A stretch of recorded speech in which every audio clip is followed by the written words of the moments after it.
Good morning, good afternoon, good evening, everybody. This is Rosh, and you are watching FM9 Basics, a video series I'm putting together to help users program the Fractal Audio Systems FM9. This video series can be used in conjunction with my previous video series, FM3 Basics, as well as AXFX Basics. You can check out the rest of those tutorials on this YouTube channel, or you can check out fm3basics.com, fm9basics.com, and axfxbasics.com. So a little about myself. Once again, my name is Rosh. I'm a guitar player and guitar tech out in the LA area. I help build, design, and program guitar rigs for a lot of different clients. Some of my clients include Steve Vai, Leppard, Melissa Etheridge, Perfect Circle, and more. So I wanted to give back to the Fractal community and show some tips and tricks and strategies on how to program all the Fractal Audio Systems units, including the FM3, the AXFX3, and this video series, which is dedicated to the FM9. So this video is going to be doing a dive into some of the audio routing options you have on the FM9. So one of the best things about the FM9 is it has 3 stereo outputs. So it gives you a lot of flexibility when using live or in the studio. So I'm going to show the main way I run the FM9, especially if I'm going either into the studio or if I'm playing live. So the first thing that that I want to talk about is that I am running 2 XLR cables into my recording interface, which is right now an Apollo. Okay, you can of course run the FM9 SPDIF. That also works really well. I usually do that, but just for the purpose of this tutorial, I wanted to kind of go through a real world scenario of what people would be doing live or in the studio. So what we're going to do is I have coming out of output 1 a pair of XLR cables left and right going into my interface. This could also be the way you would run it, XLR left and right going to, the mixing desk at a gig. So you're running stereo to what they refer to as front of house. And then I have also an RCF NX12 SMA full range flat response speaker. So this is like my speaker wedge that I use on a lot of gigs. And then nothing is plugged into output 3, but you can use output 3 to go into a solid state power amp and then power a traditional guitar cabinet on stage. I do have a tutorial talking about this kind of setup with the AXFX3, but you can do the same exact setup with the FM9. So feel free to check that tutorial out. I'll leave a link in the description just for the users who want to check that out. But for this setup, what we're doing is basically we're running to front of house and we're running to a speaker wedge that would be our stage volume so that we can control both volumes independently. So if you look down at the FM9, you have 3 independent volume controls. You have the volume control for output 1, the volume control for output 2, and then the volume control for output 3. So as you can see with output 3, I just have that fully counterclockwise right now because we're not going to be using it. But again, my speaker wedge is plugged into output 2. So now let's go into the setup menu right here. And then what you're going to see is these are kind of like the defaults right here. If you're on the config tab, you want to go to audio, and then these are the defaults for the output. So each output you can pick either muting it, and then these 2 mono options right here, copy left and right, sum left and right, and then stereo. And then we also have the output level and then the phase. Okay. So the first thing that I would always recommend users do that is you do want to turn this to +4 dBu if you're going to be plugging into a professional, level console. So if you're going to be going into, playing a club, a venue, and then they have like, a real PA and a real mixing desk, I definitely recommend using this +4 dBu. This is by default just so that users taking it out of the box aren't going to, damage any of their, full range speakers or any of their studio monitors or anything, because the typical thing that most guitar players do is they just turn the knobs to noon and then plug everything in and turn it on. So for example, if we turn this output knob to noon, I'm going to use my foot here. Okay. So output 1 is at noon. So now if we play this, I mean, pretty decent volume. But, if you actually turn this to +4 dBu, you're going to get a lot more output. And as you can see. So again, you want to, dial that knob exactly where it's going to sound best. But again, if you're plugging into professional grade mixing desks or any equipment like that,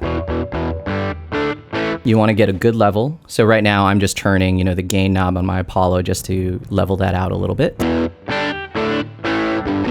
And again, this is a factory preset, the levels are already preset for this. And then right now I'm running in stereo because I have two XLR cables. So for example, if I turn this into a ping pong kind of delay, you're going to hear that. Oops, got to turn that on, of course. You're going to hear that the echoes, pan from left to right. Okay, so this is a setup that if we're running stereo to front of house. Now, if we're going to run mono to front of house, like one cable instead of two, you want to pick one of these two options, either sum left and right or copy left and right. Now, I generally don't recommend sum left and right because you run into a lot of weird issues when you're collapsing a stereo signal into mono. So one of the biggest issues, of course, is phase cancellation. It's going to sound like your, tone is out of phase if you sum it into mono. So for example, if I go to sum left and right, and then let's say maybe use some kind of, these two cabinets, and then maybe, let's use maybe something like the 2290, which is inherently out of phase already. So if I turn this on, you're going to be wondering, well, where the echo repeats. The reason why the echo repeats are gone is because one, we're summing this to the left and we're summing the stereo signal down to mono, and then because the effects are out of phase with each other in this phase reverse right here, they actually cancel each other out. Now, I'm going to move this knob up, and then you're going to start hearing that the echo repeats are going to be kind of more present. Okay.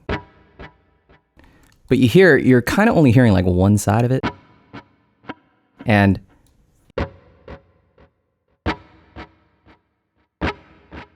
you kind of hear this kind of flamming thing as this number gets bigger. But again, at 0, yikes. And then maybe even at short intervals,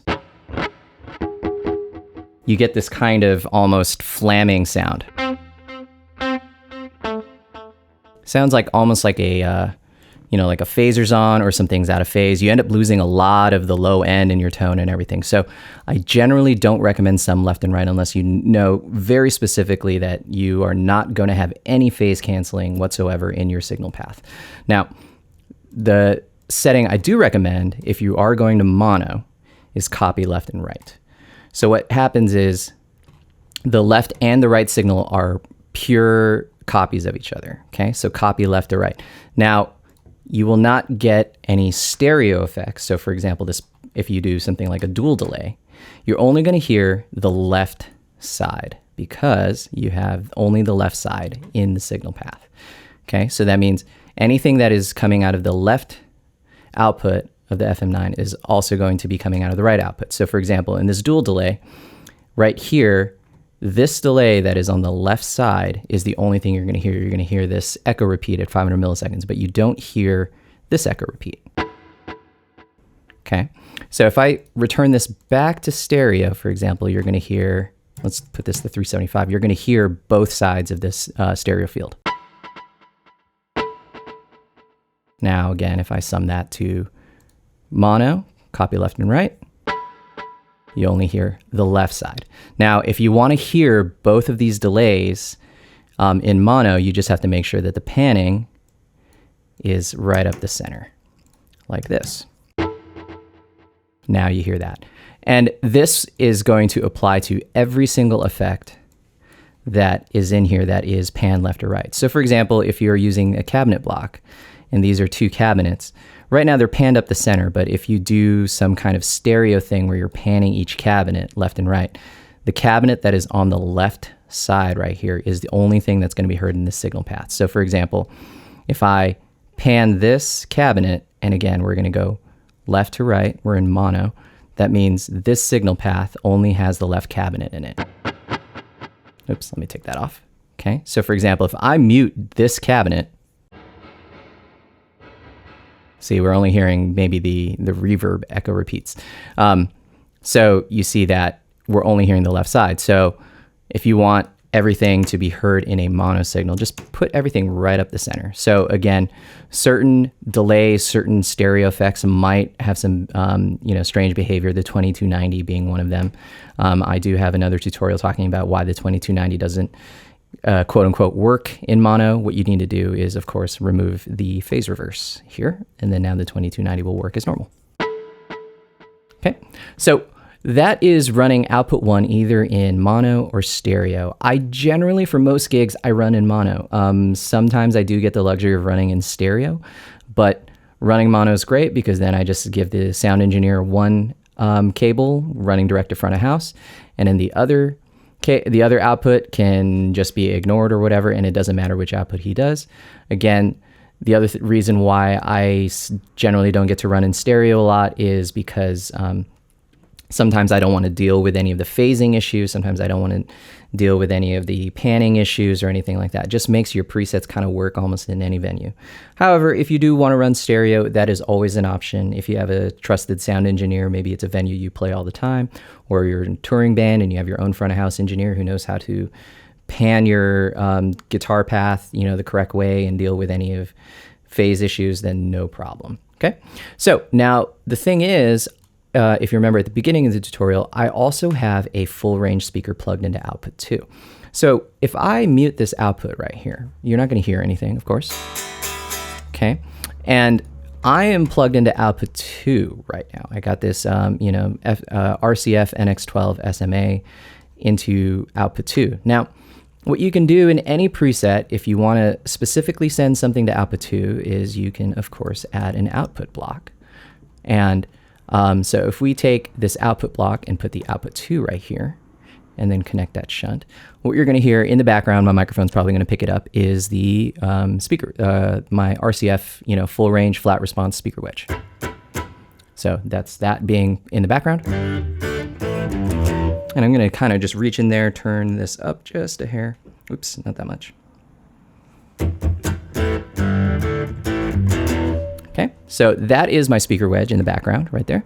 And now the problem is, of course, if I go to any factory preset that doesn't have the output 2 block, okay, all I have is the output 1, which is, again, going to front of house or going into my recording interface right now. And it can be really tedious to go, okay, well, I want to try this sound. And then you're adding the output 2 block, okay? And again, I'll just mute this. There's my speaker wedge again. Let me just turn this up just a hair more. Okay, now that can get really tedious really fast. So Fractal Audio has, of course, included a great way to add the output 2 to every single preset. So right here, it says copy output 1. This is off by default, but what you can do is you can turn this on. So if you turn this setting on, then output 2 right here is going to be a carbon copy of what comes out of output 1, okay? And again, it's pretty important to match whether you're running stereo or mono. So if output 1 is running in mono, you definitely also want to run output 2 in mono. So right now, again, I'm running output 1 in mono, and then output 2 is also going to be running in mono, this copy left and right. Now, if you have 2 speaker wedges, 2 full range flat response wedges that you want to use in stereo, by all means, go stereo to front of house, then go to stereo to your wedges. And the cool thing is you can have independent output levels, and then as you can see on the unit itself, I can also control independently what goes to front of house and what goes to my speaker wedge. Or if you're using in-ears, the output 2 can be sent to your in-ears. If you have stereo in-ears or mono in-ears, that can be done as well. And again, just like output 1, the output level right here by default is -10.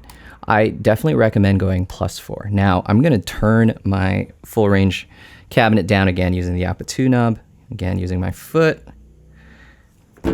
Okay, and the reason why, of course, is this adds more output to those. But again, if you are using professional grade equipment, this is going to be what kind of level that equipment is expecting at the input. And again, this is because I'm copying output 1. So every single factory preset, even though it doesn't have an output 2 block, will have the output sent to my speaker wedge. So you can see that output 1 block right here is muting both outputs, right? Because you're making a carbon copy of this. But you can hear that that's my speaker wedge in the background, and then of course that is running front of house. And again, the cool thing is you have independent volume control. So if I turn down output 2, that is just my what's running in the front of house. And then if I turn output 1 off, and then I do output 2, that's my speaker wedge. Okay, so you can have independent controls for your stage volume as well as what's being sent to front of house. Now, again, in a live gig situation, what I generally do is I leave the output 1 knob set to wherever the sound guy said the level was good. So let's just say that was a good level. The sound guy's like, yep, everything's great. Your mixing engineer, your front of house engineer says, great, that's awesome, that's all we need. I just leave that alone. So that no matter what's happening on stage, they get a pure signal that's not going to go up and down in volume unless you're using a volume pedal or something. But in general, it's going to be a consistent level. And then now, during the gig, if the drummer starts hitting harder, or if we're playing a song that's louder or whatever, I can just reach down and turn the output 2 knob up or down as much as I need. So here's my stage volume. And then, of course, mixed in is going to be my front of house volume. So that's a real basic setup of having independent outputs assigned to 2 different things. Again, I'm running mono into front of house, which would be coming out of output 1, and then output 2 is going into my stage wedge. Now, you don't need to do output 1 to front of house and output 2 to your monitor. You can, of course, flip-flop that. You can go output 1 to a stage monitor and then output 2 to front of house. The sky's the limit with that. Output 1 on the FM9 has 1/4-inch cable jacks, so that you can use those in case you want to run 1/4-inch cables instead of XLRs. So you have lots of different options. This is just one option that I do. And again, so that when I'm playing live in the middle of a gig, or if I'm in the middle of a session or something, I can just reach down, turn the output 2 knob up for just my own volume on stage or in my in-ears or whatever. And I don't have to worry about, the front of house guy going, oh no, we're getting more signal from you. It remains consistent, really super easy to do. And then the knobs are just right there. You can see I even turn it with my foot sometimes. I don't actually recommend doing that because you might kick the knob off. But again, I've just been doing it so long that I'm pretty used to it. Again, if you want to use output 3 generally you would run into a power amp with a regular guitar cabinet on stage. Watch my tutorial in the description that talks just about that. Or you can use output 3 to run effects like in an effects loop. So, which I'll probably cover in a future video. So anyways, that's going to cover it for this video. Again, the main takeaway is first decide if you're running stereo or mono into each output. I'm running mono, and then these output levels, just make sure that if they are set to +4 dBu, start with the knob fully counterclockwise and slowly turn it up until you get a good signal both into your studio monitors or full range cabinet, or front of house is going to get the right volume or whatever. Don't be like a standard guitar player where you're just setting the knobs at noon and going, oh no, everything's too loud. So the last thing, of course, is this copy output 1. Very useful feature, so that all of your presets in here that use the output 1 block will also send that same output to output 2. All right, so if you guys have any other questions, by all means, feel free to reach out to me directly. And you can also, leave a comment below for any topics that you want me to cover, or if you guys need any one-on-one help or any one-on-one consultations, I do those too, all done remotely. So other than that, have a good day, and I'll see you guys next time. Thanks. I'm falling with you, I'm standing with you, 'cause